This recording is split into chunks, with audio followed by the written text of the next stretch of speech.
There is a moment, and if you are over 50, you may already know this moment, when you stand up from a chair and something inside you hesitates. Not your mind, your body. That quiet hesitation, that fraction of a second where your legs seem uncertain of their own authority, is not weakness. It is biology speaking to you in the only language it knows. Sensation. After the age of 50, something begins to shift inside the human body that most people never fully understand until they feel it, not as a dramatic event, but as a slow, almost imperceptible softening of physical authority. The muscles that once responded quickly, that fired with confidence and carried movement without conscious effort, begin to change at a cellular and hormonal level in ways that are both measurable and deeply consequential. And nowhere in the body is this change more significant, more functionally impactful, and more quietly dangerous than in the gluteal muscles. The process has a name in scientific literature, sarcopenia, and it describes the age-related loss of skeletal muscle mass, strength, and function that accelerates meaningfully after the 5th decade of life. Research suggests that without deliberate intervention, adults can lose anywhere between 3 and 8% of their muscle mass per decade after 30, and that rate of loss increases after 50. But what the numbers alone do not capture is the lived experience of that loss, the way a body begins to feel less like a reliable instrument and more like something that requires negotiation. The gluteal complex is particularly vulnerable to this process for reasons that are both biological and behavioral. On the biological side, the hormonal environment of the body undergoes a profound reorganization after 50. In women, the decline of estrogen during and after menopause directly affects muscle protein synthesis, the cellular process by which the body builds and repairs muscle tissue. Estrogen plays a role in regulating satellite cells, which are the specialized cells responsible for muscle regeneration. And as estrogen levels fall, the efficiency of that regenerative process diminishes. In men, the gradual decline of testosterone, a hormone with well-documented anabolic effects on skeletal muscle, follows a similarly consequential trajectory, reducing the body's natural capacity to maintain and build muscle mass even under ordinary conditions. On the neurological side, the motor neurons that communicate between the brain and the gluteal muscles begin to slow their signaling, reducing the speed and precision with which muscle fibers are recruited during movement. This is not just about strength, it is about coordination, timing, and the body's ability to generate force at the exact moment it is needed. When those neural pathways grow dim from disuse and aging, the glutes begin to disengage from movement patterns they were designed to lead, and other structures, the lower back, the hamstrings, the hip flexors, quietly absorb responsibilities that do not belong to them. Behaviorally, the modern lifestyle compounds all of this with relentless sitting.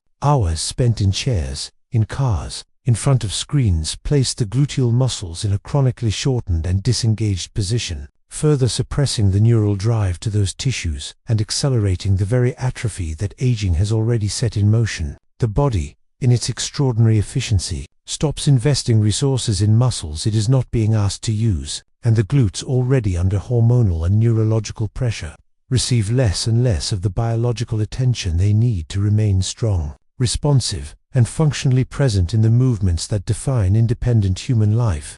There is something quietly revolutionary about the idea that 2 movements, practiced with intention and biological awareness, can reverse years of muscular decline in the aging body. Not dozens of exercises, not complicated programming, not the overwhelming machinery of a commercial gym, just 2 carefully chosen, scientifically grounded movements that speak directly to the gluteal complex in the language it understands most clearly after 50. And to appreciate why these 2 specific exercises carry such weight, it helps to first understand what the aging glute actually needs in order to respond, rebuild, and return to functional strength. The hip thrust emerges from exercise science as perhaps the single most effective movement for directly targeting the gluteus maximus in the older adult population. What makes it so well suited to the body over 50 is not just its muscular effectiveness but its mechanical generosity. It delivers high levels of gluteal activation while placing minimal compressive stress on the knee joint and lumbar spine.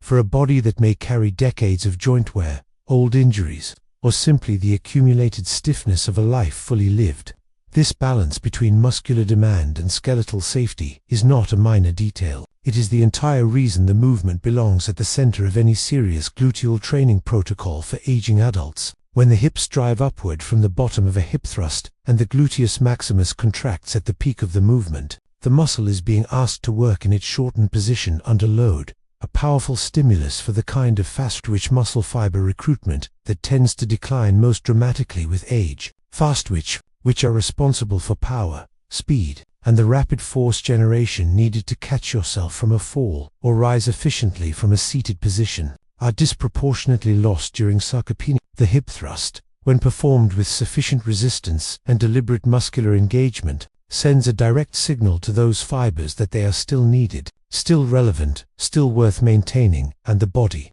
given the right stimulus and the right recovery environment, responds accordingly. The single-leg Romanian deadlift operates on an entirely different but equally important principle, where the hip thrust works the gluteus maximus in a powerful, bilateral, load-bearing context. The single-leg Romanian deadlift challenges the gluteus medius, the lateral hip stabilizer, while simultaneously demanding balance, coordination, and unilateral control that no two-legged exercise can replicate. The hinge pattern of the movement loads the gluteal muscles in their lengthened position, which triggers a particularly potent form of muscular stimulus known as eccentric loading. Research in muscle physiology consistently shows that muscles loaded under stretch generate greater mechanical tension at the fiber level, which is one of the primary signals the body uses to initiate the repair and growth processes that lead to lasting strength gains. What the single-leg nature of this exercise adds goes beyond muscular activation.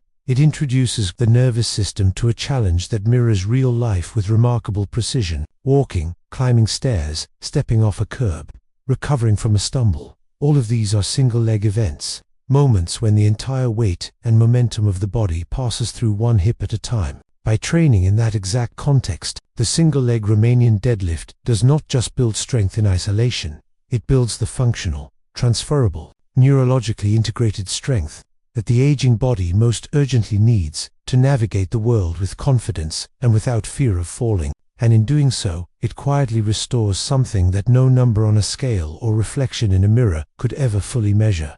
There is a tendency, when people think about building muscle, to reduce the entire process to something visible and countable: sets, repetitions, weights, progressions, and while those variables matter, they tell only part of the story, particularly for a body that has crossed the threshold of 50, because after 50, the conversation between the brain and the muscle has changed in ways that pure volume and intensity cannot fully address on their own. And understanding that change may be the single most important shift in perspective an older adult can make when approaching any strength training practice. The nervous system is, in every meaningful sense, the true architect of muscular strength. Before a single muscle fiber contracts, a motor neuron must fire. Before that motor neuron fires, the brain must send a signal of sufficient clarity, speed, and precision to recruit the right fibers at the right moment. And what aging does, gradually and without announcement, is introduce a kind of neural static into that communication, slowing conduction velocity, reducing motor unit recruitment efficiency, and dimming the very pathways that once made powerful, coordinated movement feel effortless and automatic. This is precisely why the quality of attention brought to each repetition matters more after 50 than the quantity of repetitions performed. Research in neuromuscular science has demonstrated that consciously directing focused awareness toward a specific muscle during contraction measurably increases activation in that tissue, not as a motivational metaphor, but as a documented physiological response. The brain, when given a clear and deliberate target, recruits more motor units within that muscle, generating greater tension and a stronger adaptive signal than the same movement performed with a wandering or distracted mind. For the glutes specifically, which have often spent years in a state of neural disengagement due to prolonged sitting and movement patterns that bypass them entirely, this intentional reconnection is not optional. It is the foundation upon which every other aspect of training must be built, because without it, the exercises themselves become mechanical gestures rather than genuine conversations with living, responsive, and remarkably adaptable tissue. There is a profound and often underappreciated truth sitting at the intersection of muscle physiology and longevity science, and it is this: the strength of your gluteal muscles may be one of the most accurate, biological indicators of how well your body will navigate the decades ahead. Not because the glutes are exceptional in isolation, but because of the extraordinary range of systemic functions they support, protect, and regulate in ways that extend far beyond the mechanics of movement itself. Consider first the relationship between gluteal strength and fall prevention, which in the context of aging represents something far more serious than a moment of embarrassment. Falls are among the leading causes of injury-related death and long-term functional decline in adults over 50, and the biomechanical research is clear. Weakness in the gluteus medius, the lateral hip stabilizer, is directly associated with the kind of gait instability and balance deficiency that makes falls not just possible, but increasingly probable. A strong gluteus medius keeps the pelvis level during single-leg phases of walking, absorbs lateral forces that would otherwise destabilize the entire kinetic chain, and provides the hip with the structural authority it needs to respond to unexpected perturbations in balance before the conscious mind even registers the threat. The lumbar spine tells a similarly compelling story. When the gluteal muscles are weak, the erector spinae and other posterior chain structures compensate by absorbing loads and generating forces they were never designed to sustain over long periods. And the result is the chronic lower back pain that affects a disproportionate number of adults in the second half of life. Rebuilding gluteal strength redistributes those forces appropriately, restoring the elegant mechanical hierarchy that a healthy posterior chain was always meant to express. And then there is metabolism, because skeletal muscle is metabolically active tissue, and the gluteal complex, being among the largest muscle groups in the entire body, contributes meaningfully to resting metabolic rate, glucose regulation, and the body's overall capacity to manage energy with the efficiency and hormonal sensitivity that healthy aging genuinely requires. There is a wisdom that the body accumulates over 50 years of living that no training program, no scientific paper, and no well-intentioned prescription can fully honor unless it is first met with a quality of relationship, an internal orientation toward the self that is rooted not in urgency or correction, but in genuine curiosity and compassion. And this is perhaps the most important and least discussed dimension of building strength after 50, because the philosophy with which a person approaches their body determines, in ways that are both psychological and physiological, how deeply and how sustainably any physical transformation can take root. Movement after 50 is not a war. It is not a campaign of recovery waged against the passage of time, and the moment it becomes one, the nervous system registers that aggression as stress and chronic stress. Through the well-documented mechanisms of cortisol elevation and sympathetic nervous system dominance, actively suppresses the very hormonal and cellular environments that muscle growth requires.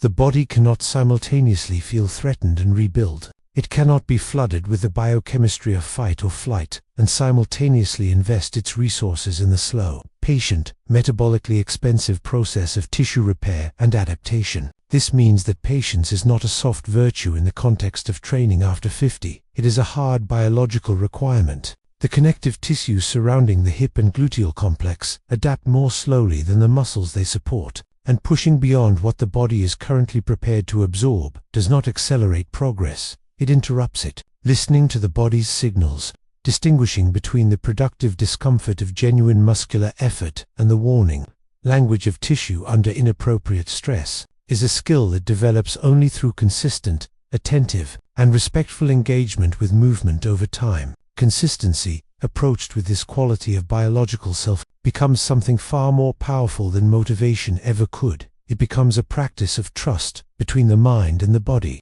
a daily renewal of the understanding that transformation at any age is not a destination to be seized, but a conversation to be sustained with honesty, with patience, and with the quiet confidence that the body, given what it truly needs, will always find its way towards strength.